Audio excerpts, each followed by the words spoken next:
right, welcome back to another case study. This one's going to be awesome. I have known Tim Peirce for probably 4 years, maybe 3 to 4 years, somewhere in there. He started with Real Estate B School 3 years ago, and his journey is just an awesome one. And the leap of faith he took to build what he has today, and he's in it, right? He's in it. Nothing's perfect about any of our businesses. So through the case study, and Tim, I'll let you chime in here in a second about your journey. This is the good, bad, ugly of building a real estate team. So, and you're out of Hilton Head, South Carolina. So any referrals to that area, send them right there to Tim Peirce. He's easy to find on the web. And his last name always messes me up. It's not spelled like you spell Peirce. It's spelled P-E-I-R-C-E, right?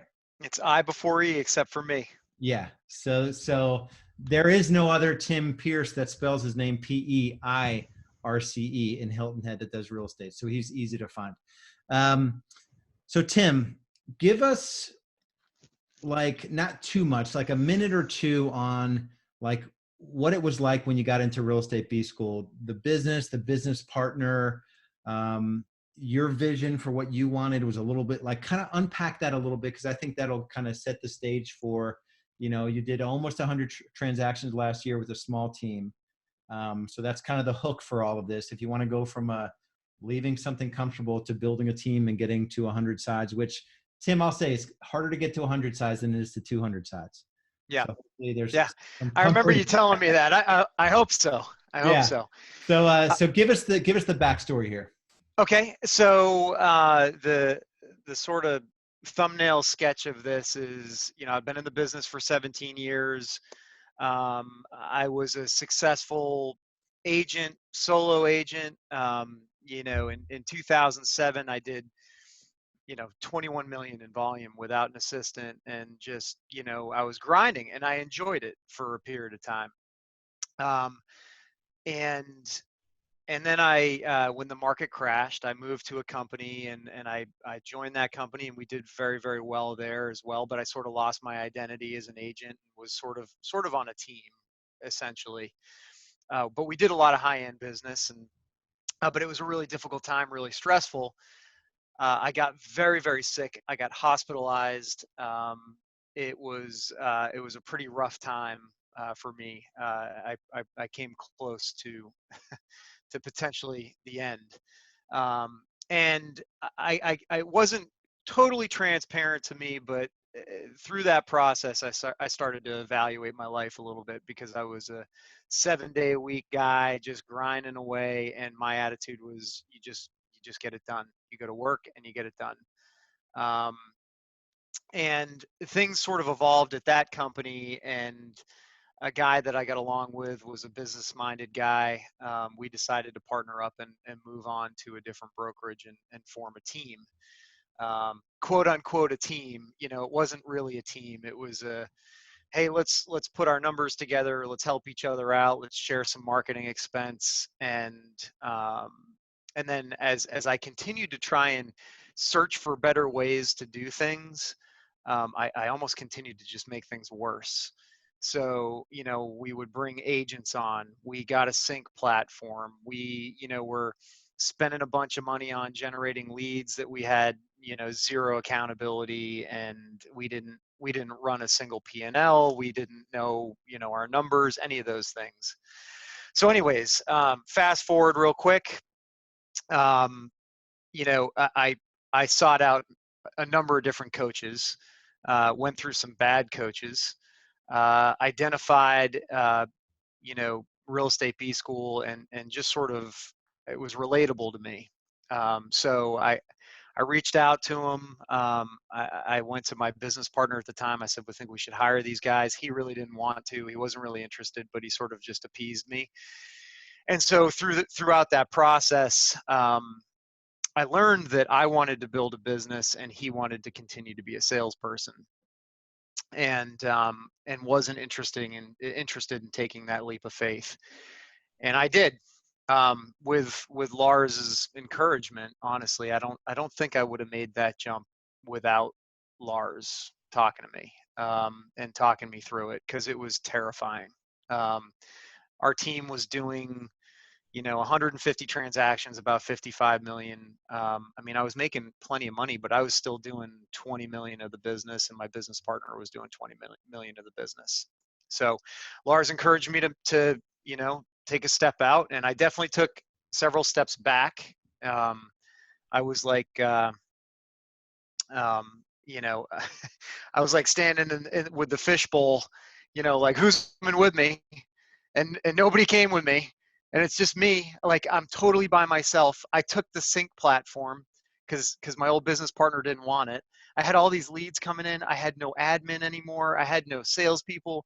Like, I thought I was going to die. It was brutal. I go over to a company I didn't know. I mean, and that was it. And so that was kind of the beginning of the journey. Awesome. So it's kind of that Jerry Maguire moment, but you didn't I even get was the one person. I didn't even get to one person, man. I was like, who's coming with me? Yeah, Who's and coming with me? I No one did. remember you touched on it. I remember the realization is that this thing that we have, it's never going to be my vision for what I want for my life and my business. Like, it was a glorified team in that you still had to lay down some production for that business arrangement to work. Like, it was just convoluted, right? It was stupid, to be honest with you. I mean, it made no sense because um, we were the production, we were the team, and even the production that we had running up from the agents was not profitable. Yeah. So that was, you know, that was an awakening. I mean, I knew that was the case, and I was kind of like, why are we doing this? I mean, I may as well just be a solo agent and hire an admin and do that, as opposed to, complicate my life with people to manage and, you know, expensive marketing and all. I mean, what was the point? Yeah. And I know guys that will do hundreds of transactions, several hundreds of transactions on a foundationally flawed model, and they'll never have a business because they don't make money unless they sell homes personally. So you guys were doing 55 million. I know guys that are doing 200 million that have set it up the wrong way, and it's never going to be sustainable. What did you have riding on this shift personally? Wife, kids, what's the backdrop here? What's the real motivation for being able to figure this Uh, yeah. Sole breadwinner in the house, two kids. Um, my wife is a school teacher, but kids in private school, and that was pretty much a net zero situation. Um, Conservative, but nice lifestyle, right? And so I had a lot to prop up through the business. So it was really, really scary for me. I out? did not want to have to go backwards. But I also was willing to kind of go for broke, because I was at a point where I was like, I'm done. I don't want to do this anymore. I can remember having to put people in my car, people that I liked, and I was like, I can't fake my way through this anymore. Like, I have no passion for it. What I did enjoy was helping other people get started and seeing success through other people. And so I had to kind of reinvent my, like, what is going to get me out of bed? What is going to motivate me? Because it's not this anymore. I got to figure it out. And beyond that, I was like, I don't know, maybe I'll just go get a sales job someplace or something. I mean, I came out of the software sales business before I got into real estate, and I was like, maybe I'll do that. But I knew that wouldn't provide me with happiness either. Um, so yeah, I had a lot to support. There was a lot riding on it. Absolutely. Yeah. So let's break down a little bit. Like, when you look back over the 3 years with Real Estate B School, and we can even just talk through it. What are the 2 or 3 things? It could be mindset. It could be like an actual system or a strategy or a cadence, or like, let's just unpack 2 or 3 like really solid things that so essentially you left this team with only a lead gen platform and your own your own body. And just mentally, I remember just the conversations we would have over Voxer. You know, that first 12 months, it was like the ledge was right there every day. Like, It was bad. you I know, remember one. I think there's one Vox I'll never forget. And so to answer your question, several things were really critical. The most important of which was mindset. And you told me that from the very beginning, and I'll never forget it because you were like, that's going to be absolutely at its core what you are going to need to get through this. And so when I reflect on that a little bit, I think about like, you know, getting into EOS, for example, and I'm like, oh my God, I got like, all these things I got to do and all these rocks and so on and so forth. And it was just a simple Vox between the two of us. And you said, you need to boil this down. Like you need to take a breath. You need to boil it down to 2, maybe 3 rocks and focus on those. You've got way too much going on, and um, your family doesn't want you to be stressed. You're going to get through this, and that was sort of the attitude. And I remember Stacy. Stacy was really funny. I was melting down at the very beginning, and she said, your brain is in fight or flight, and she said you need to take like you need to count down from 10, and when you count down from 10, you're just going to take action. And that really helped actually too. So mindset was huge. And it's funny because that wasn't even going to be one of the things I was going to share with you, but that is absolutely crucial.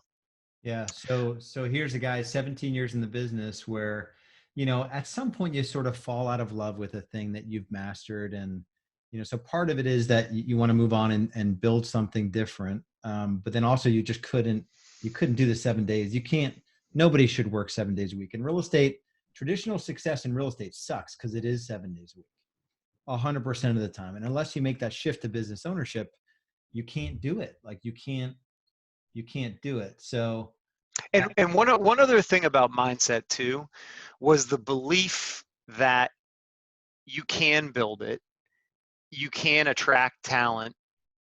Um, because I made some mistakes early on, and I'll never forget this. Like I hired completely the wrong guy as a buyer's agent. And I remember I forwarded the email to you and Stacy, and you just very quickly responded, and you were like, "This guy doesn't get it. He's not the right core value fit." And I'm like, "How do you know? You just read his email." Like, and you were so right, actually. And it was miserable. It was a disaster. And so, and I still make those mistakes. I'm learning as I go through this process. And I think anybody that goes through this process realizes that hiring and recruiting and finding and determining so that's number 2. So like what you stand for, what your core values are, what your mission is. And I used to sort of dismiss that as like managerial hocus pocus, like I was always like, don't waste my time with that stuff. Just go sell real estate. yeah. Right. And it's so important. It's so crucial because after we did it, we did an offsite meeting. We established our core values, which I think will evolve a little bit. They'll change. We've determined like, hey, maybe that's not a core value, but this is. Um, so like something that's not on there right now is initiative. And it's become clear to us that initiative is really important on our team. And so we'll revise them. And so now when I interview people and I talk to people, I'm like, are they a core value fit? And when you used to say stuff like that, it just didn't really totally resonate with me. Again, it was just sort of like, it's from, you know, like it just seems like a waste of time, right? But it's not. It's so crucial. That's really critical. You mentioned one other thing in there that and maybe we're going to talk about it, but I want to make sure you touch on it is, there are a lot of folks that have like X number of years in real estate. They're top producers. Maybe they have an administrator, yet they don't make this shift to a team and business ownership. Like what value do I have? So team value proposition, is that something that you could speak to that might be helpful for somebody maybe that still is struggling with the mindset around how can I follow this economic model when there are teams in my market that maybe there are brokerages that'll give you 110% of your commissions, right? So Sure. how do you reconcile that? What does team value proposition mean to you? If I kind of ask you about it.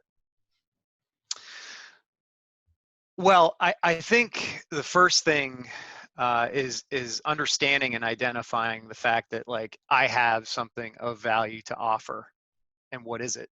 So I remember Andy talked to me about that one time. He's like, dude, you think about what you offer compared to anybody else starting in the business. Like here's a desk and a phone, and have at it. Like good luck, right? And I just had an interview right before we jumped on this, and this agent is coming from another company, and she's like, they said they'd provide leads to me, and they do a little bit, but they're kind of junk, and so on and so forth. And I said, well, you know, it's not so much about the leads being junk, it's about what to expect, and also understanding how to handle the leads. So if you're gonna work a PPC lead, you're gonna get 3 out of 100 of those, and you need to be skilled to do it. And the problem is you're at a company right now that's just like, here's some leads, good luck, call them once, and hopefully you'll convert one and get lucky. That doesn't work. And so if you want to be in an environment where you can step into our back office and you can, be immersed in this sales environment where everybody's, supporting one another, everybody's making each other better, and you're converting at a much, much higher level. And yeah, we send you a lot of leads. With those leads come expectations and accountability, which help you to be successful. So like you can go someplace and you can get 100% of your commission, but last time I checked, 100% of zero is still zero. So, it depends on what you want. If you want to do the average 6 to 8 deals a year, you can certainly do that. I mean, it's not for everybody. And then I got to that point where I was just like, okay, that's we're kind of honing in on who we want and who we add value to, because that was the biggest thing. Like I didn't want to, I mean, yes, it's a sales job bringing somebody onto the team, but I don't want to have to sell you hard on it. I want you to identify with the value. I mean, if you don't get it, then it's not going to work. Yeah. So, any other areas that really you look back on the 3 years and this thing from real estate B school really helped me? What's another area that folks can learn from, or something that you messed up that you don't want other people to mess up doing? Um, Profit first was life changing for me. Um, I hired SBS because I hate dealing with QuickBooks. I just want to Yeah. hire somebody and do that, and they do that, and they do such an amazing job, understanding my P&L inside and out and tracking that, and really, man, Lars, there's so much. I mean, Keller Williams has been good for me because I've tapped into career visioning and some other things like that too. Um, but I don't even know where I'd be if I hadn't, stuck with B school in terms Yeah. of all these things and all the tools that we've gotten. So So, the but so financial clarity. So a lot of really good real estate agents became a good real estate agent because they're good.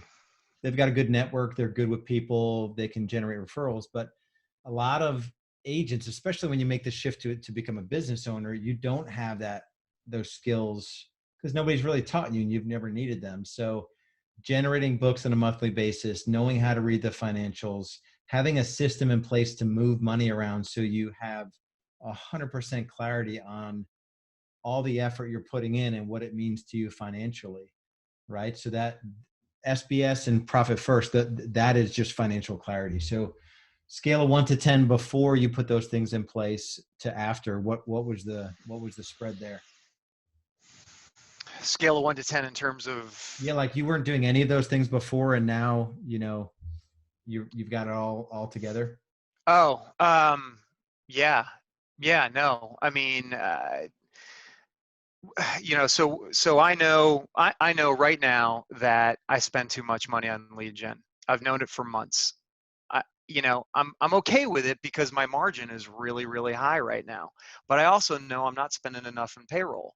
and I need to hire somebody because my admin is totally overwhelmed. And so that's what the P&L is going to communicate to you every single time you look at it, and you can make decisions, and you can be less stressed. I mean, I remember Stacy said at one point that stress is a often a source of lack of clarity, and that's so true. I mean, having a clear lens into your financial world and your business and everything is so huge, and being really strategic in terms of profit first, and you know so that at the end of the year you're not freaking out about the tax bill. I used to live like that all the time, and it was just really stressful. Yeah. So yeah, man, it's a 10 for me. It's huge. Yeah. So let's talk a little bit about, you touched on it. You know, you've heard me talk about time, money, and stress. And business, we trade money. Unfortunately, we all do.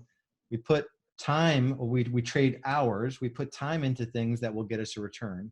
And in our business, it's a financial return. And hopefully, we're not freaking stressed to the point where we have physical breakdowns, or we want to, not continue. So, where was your time, money, stress balance 3 years ago before real estate B school? Maybe talk a little bit about it, hours, and then where is it now? What does it look like, time, money, and stress now? Maybe contrast those two. So my situation was a little bit different just because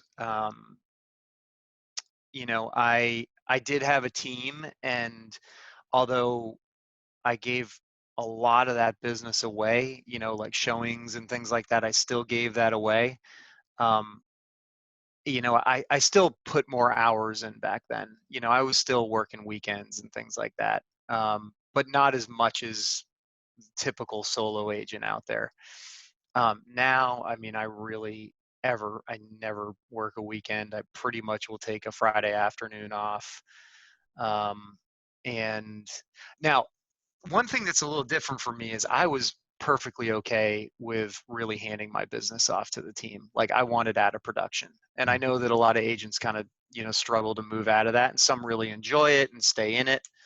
But so, for me, for the most part, it's Monday through Thursday is kind of the work week for me. Um, the biggest thing I struggle with, and the thing I'm working on now, is recruitment and time blocking. I've always been a terrible time blocker. Yeah. So those are the things I'm working on. But yeah, no, I mean, from a lifestyle standpoint, it's been hugely a huge improvement, And and the profitability is considerable.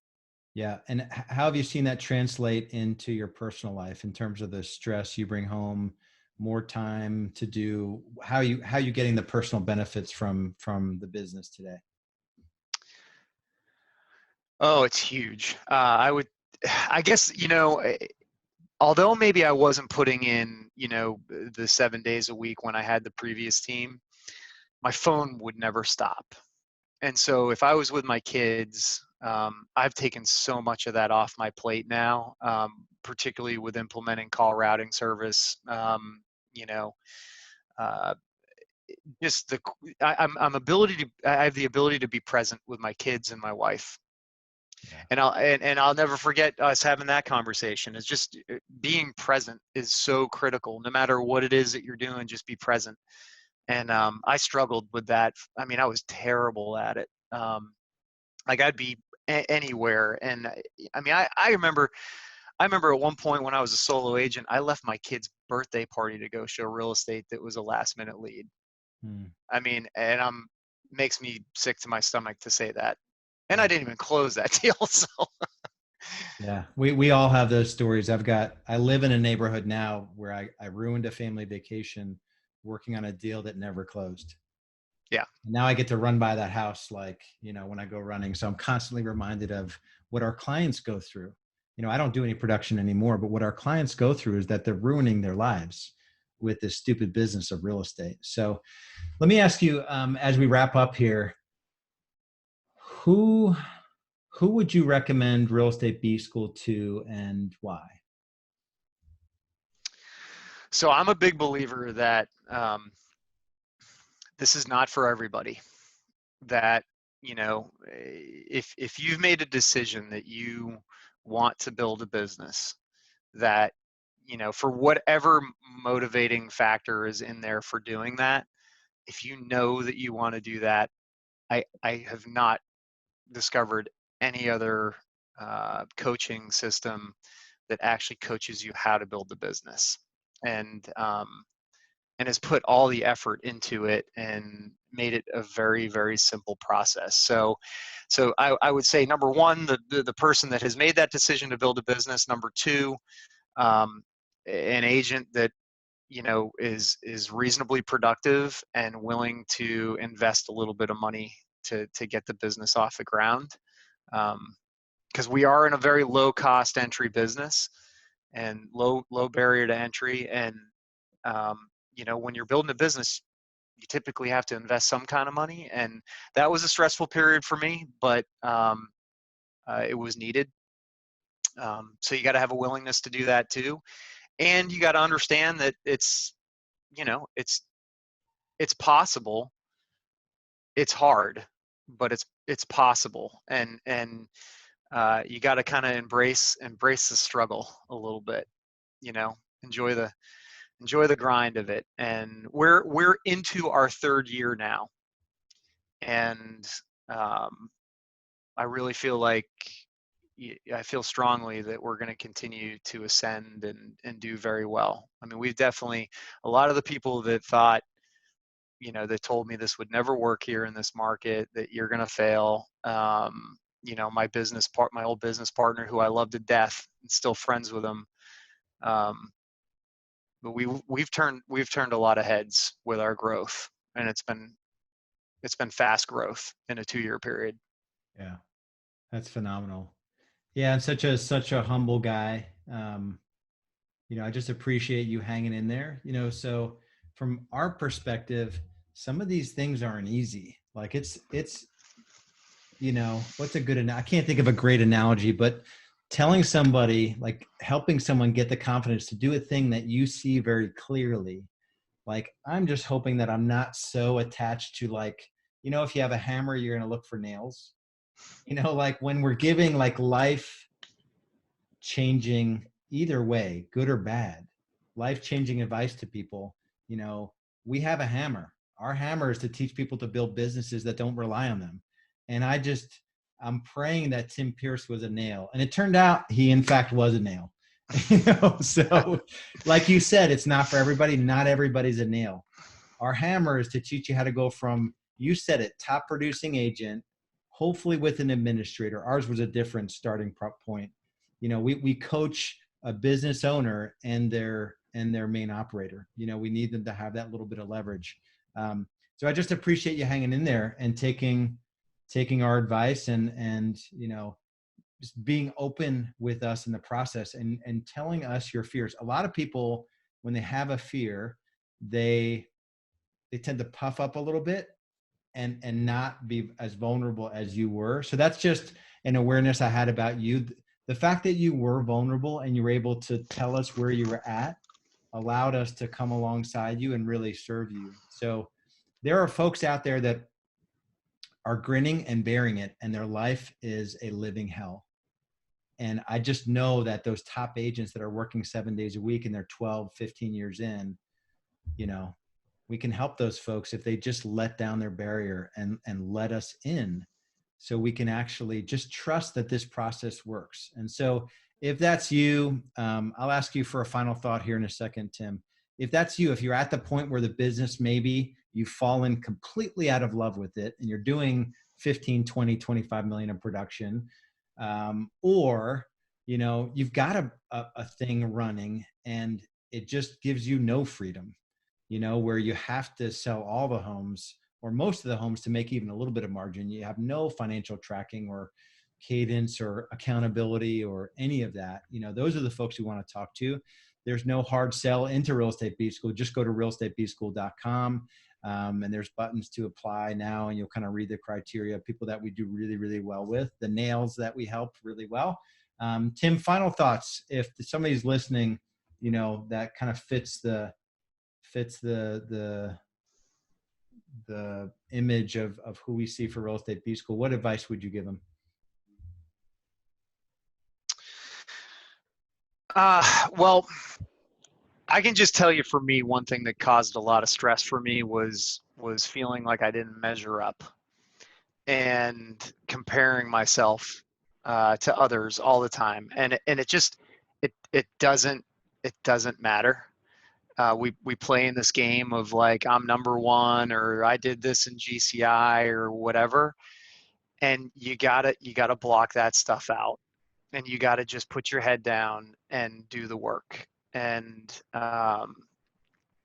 you'll be amazed at the people that can come into your life to help you build it. But there's a lot of different stories in B school, and I think the big thing is don't get caught up with I'm not here and I'm here and how like you got to just kind of put your head down, get the work done, and you'll be amazed at the accomplishments you'll achieve.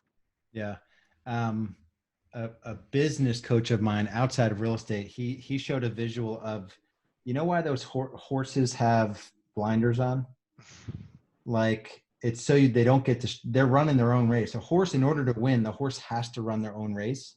Yep. If they didn't have those blinders on, they wouldn't be able to run straight. They'd be so distracted and spooked. And the analogy is so good. And I'm glad you brought it up. And it's pervasive in our society. Like, hey, how come, their kids are better looking than my kids, or their kids look like they're behaving that picture. I just beat my kid this morning. I kicked my dog. Like their dog is not, their dog looks fine. Like it's this craziness, and we do it in business. And the industry, we talk about all the wrong things. Like we glorify those that are selling a lot of homes, and no one's asking them about their relationship with God or their relationship with their spouse or their children or their physical body or their emotional well-being. Like we're missing the mark all over it. Do you have a final comment on the holistic side of Real Estate B School? Yeah, actually, I do. I think the one thing you also helped me with dramatically was as much as I was in this sort of I would describe it as a miserable place. I wasn't super happy, and um, and I still struggle with that. I think a lot of people do, right? And so for me, what was really like a big turning point for me was understanding how to express gratitude. Every maybe I'm not as diligent or disciplined about it every day, but I do it when I need to, and I've tried to pass that through to my kids too, and it really changes your perspective dramatically. And so yeah, from I mean, man, that's an invaluable piece of B school that is really hard to describe. And at the risk of sounding a little hokey, I mean, it was pretty life changing for me actually. I mean, there are a lot of things that changed my life throughout this process. Like whenever you go on a exciting journey like I did, um, but that was big. I mean, I needed to really go through a really big wholesale change in everything. Yeah, that's awesome. Well, I appreciate you and your time. And like I said, if you can relate to the story at all and you just don't have a way out or a path forward, we'll never sell anyone into this program. It's just a conversation. It's really all we have to offer you. So just go to realestatebschool.com. We'll see you over there. Thanks again, Tim. Appreciate you. Thanks, buddy.